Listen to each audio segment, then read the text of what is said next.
yan, gali sa nga kon bata, kinambalan kami nga may kwan subong nga PSA nang pwede ka makakuha dasig lang, hindi ka na mag-travel pa Bacolod.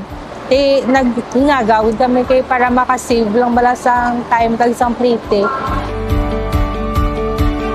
Gina-encourage namon, gina-invitar namon nga ang mga senior citizens nga wala pa bisang national ID nga pwede man sila makakadto diri tungod sila nagkadto diri para man sa aton. Kag hindi man sila mabudlayan tungod ang mga staff diri, mga in charge sa mga kapanghatag diri sa mga ID, very approachable, very accommodating.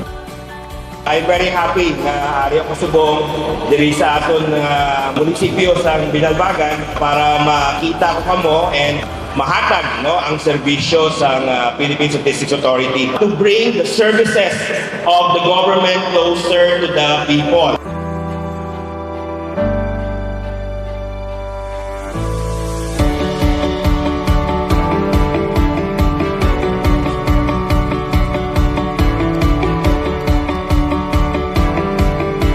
Dako gid ang nabulig sa amon. Kay kung ano nga mga paghinahanglanon ni nanay sa iya nga senior, madali na.